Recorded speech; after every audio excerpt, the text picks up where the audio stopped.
Aloha and welcome to another episode of RIPCURRENTS. I'm your host, Scott Martin. Today, I want to talk about unseen potential. I think that, as I kind of wake up to start this next episode, I'm trying to really follow a bit of a sequence as well from building off the last episode. And the last episode is really talking about, your core, your epicenter. And, to really tap into what is your unique point of difference, what's your hidden potential, is really to look and identify what's the soulful meaning, what is it that you crave in terms of outcome. And it's not always money. It's like when you're thinking about your business, your personal brand, or the things that you want to do, it's like this is sort of a cross-section between, not just building a company, but it's just even designing a life. It's like, what is unique about you? And going through the process of really looking at all the different aspects of your life on how you, what gets you excited every day? What are you really motivated to be doing every day? And what is your skill? What's your unique skill, your unique gift? And if you think of a business, it's the same thing, right? It's like what we call the unique point of difference. Obviously your mission and vision, your value proposition, for the world. What is your the motivation for clients to work with you or purchase from you? It equals either their perceived value minus the perceived cost. And so it's looking at what is the deep-seated sense that you have that you want from what you're trying to accomplish. So if it's a business, it's not just money. And if it is, this podcast isn't just for you. It's like, I think people go into business for a feeling, it's a sense of accomplishment. It's to create some fulfillment. It's to make a difference. It's to build a community. It's to, when you think about your customers, what's the feeling you want to have? And map that feeling of what your outcome is, because that is really, isn't that really what we're all after, a feeling? When Tony Robbins, he talks about when people, they want to make $1 million. It's not that they want to make $1 million. It's what do they think that $1 million is going to make them feel like? And, taking a real look at what the feeling you're after, I think will help you unearth your true hidden potential, because there's a correlation there. If the feeling you're after is to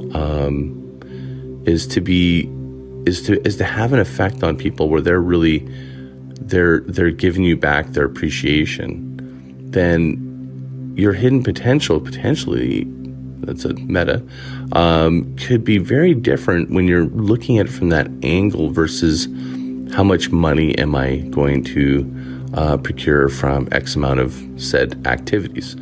And that's the what and the how. It's really keeping into this why conversation. Like, why are you proceeding to build this business? Why are you doing what you're doing? Why aren't you doing what you should be doing?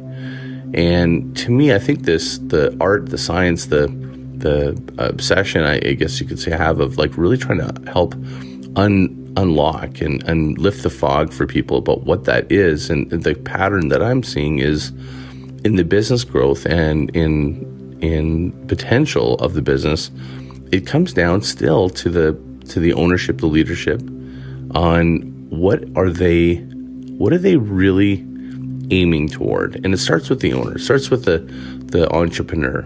And he literally casts the lead. And arguably it's the culture that's developed from that. But there's a lead, right? Every business, Steve Jobs, whoever, there's a lead that's really setting the direction. And you can tell the change in businesses by the leadership in many different cases of large corporations to small ones. And it makes sense because they are the force multiplier for key decision making that affects everyone else and the type of people that want to follow what they do and the culture that it develops. So how do you reflect on yourself and go, look, what is important to me when I wake up every day And what am I after in terms of a feeling of the goals that I'm setting out for myself, and work yourself backwards from that. For me, I look at that sort of journey, if you will, realizing that for me, it's the sense of fulfillment that I get when entrepreneurs are seeing their dreams, and when they unlock, they see their hidden potential, and the process of going through that with them and seeing that change, not only their appreciation, but really actually me wanting to see their success, is very fulfilling. And it's really, I realize that feeling is what I'm after. And that's probably one of the biggest switches from working with large brands and working closer with entrepreneurs who are leading their business to help guide their marketing. And that to me is what I'm seeing as one of the most significant growth levers, is really looking inward and in the mindset of the business. But it's like the heart of the business, it's the soul of the business, right? I mean, you think when someone says, does the business have soul? It's like, well, the soul is, it's really, at the end of the day, it's isn't the soul of the business, like, what is the feeling your business is trying to create for people, your customers? Because people don't remember what you say. They barely remember what you do, but they sure remember how you made them feel.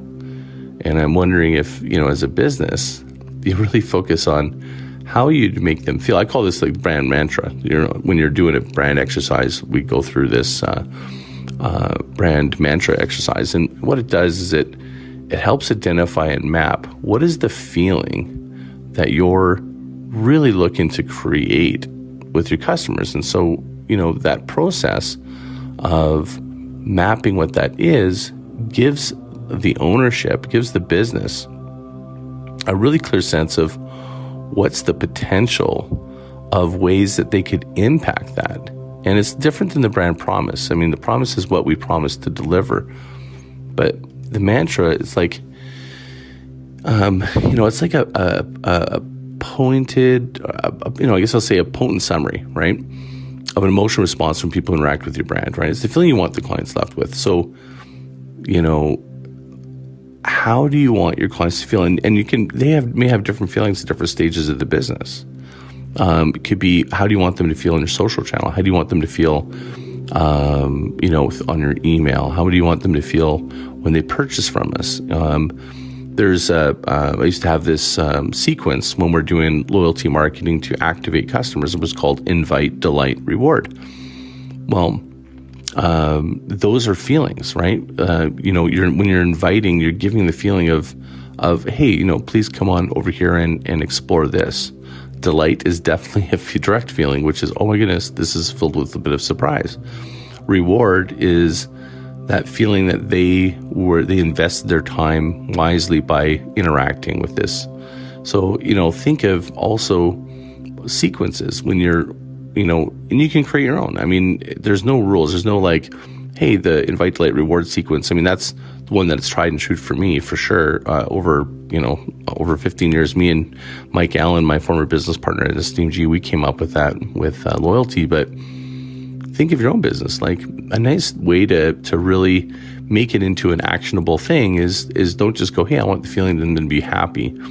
Okay, then break it backwards and go, what are the sequence of things that's going to create that feeling? Is it, explore, I don't know, I can't riff on that one yet.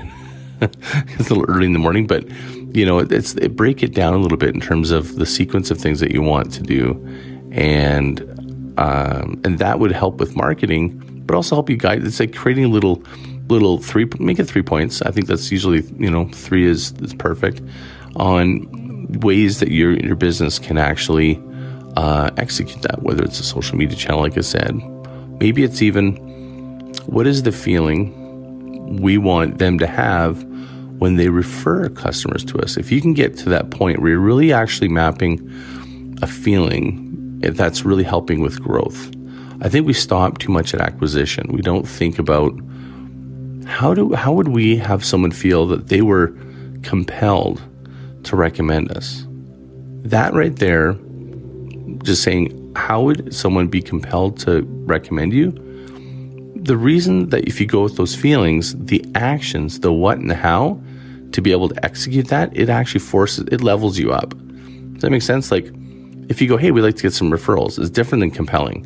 What would you have to do as a business to compel somebody to recommend you? And so I just, loop it back to your why. Like, why are you doing what you're doing in your business? And, if it's to be chasing a feeling, which I think most people do, if you really kind of do a deep dive about what it is you're after, to me, that seems to be a great place to start, is like really looking at how feeling and just really take it to every aspect of your business. So I call them the 5 Ps. And the 5 Ps are really based on an ability to kind of call it sweep the business, right? And it's really, every aspect of your business. You start with people, right? So, at the core of every brand is culture, and people define the business interactions with our clients. So, if you focus how your people interact with your brand, and, it's really comes down to everything from stakeholders, clients, partners, employees, like just people in general. Start there. What is the feeling there? And you go process, right? What is the different processes that we have that customers interact? What are the feelings that is it frustration? Is it friction? Are we removing pain for them? Are we helping them gain a new insight? Like, what is in our processes of our business? Even though people, I have, partners and or stakeholders, but partners are different, because what is the feeling your partners have? Far too many people think about the feeling of their customers, and they forget their partners are really could be a massive advocate. Even your suppliers, people that are supplying to you, it's like, just because you're paying them money doesn't mean you can't create a really great sense of community with them, because they can be another source of growth. And quite frankly, the more better relationship you have with your partners, your suppliers, sometimes that can bring down your costs and create more innovative thinking and more value for your customers. And so, what is the feeling that you're going to provide for them? What's the feeling when people interact with your products? And just go through the different areas of your products, like, and their different experience. The experience that they're having with them. A really great book to read is The Experience Economy by Joe Pine, who really talks about how you can create products into experience, or experiences as services. Maybe I'll do a deep dive on that sometime. And then lastly is, profit. What is the feeling that they have when they're interacting with you, or when it comes down to money exchange, right? So it's not just. This is where I think businesses are starting to get it right, to be honest with you, is they're really demonstrating where they're giving back, where they're investing. And giving back doesn't always have to mean giving to a charity. I mean, it can mean investing back into your staff or your suppliers, or, I think it's sometimes I really like businesses. It makes me feel good by investing in them, because I know that they keep investing in innovation. That to me is a feeling that's helping me with my purchase. So I have a better feeling about my investment, because I know that my money is going to somewhere that's going to keep furthering their product and their brand. And you can tell when a business is just, they're in it for the money and they aren't going to invest any more money. It's just like a money grab. You feel differently about it, don't you? So think of those 5 Ps: people, process, partners, product, and profit. Go across your business on every customer interaction, and really map it back and go, what is the feeling I want? My why for the business, the goal, if you're the entrepreneur leader, right? But if you're the marketer, you're in the business and you want to help the business create more growth, really go back to that feeling, that gut feeling that you think customers have when they interact with all those different areas of your business. And I think right there, that's going to be a really awesome guide point for you. Anyways, I hope that was useful for you today. Until next time, mahalo.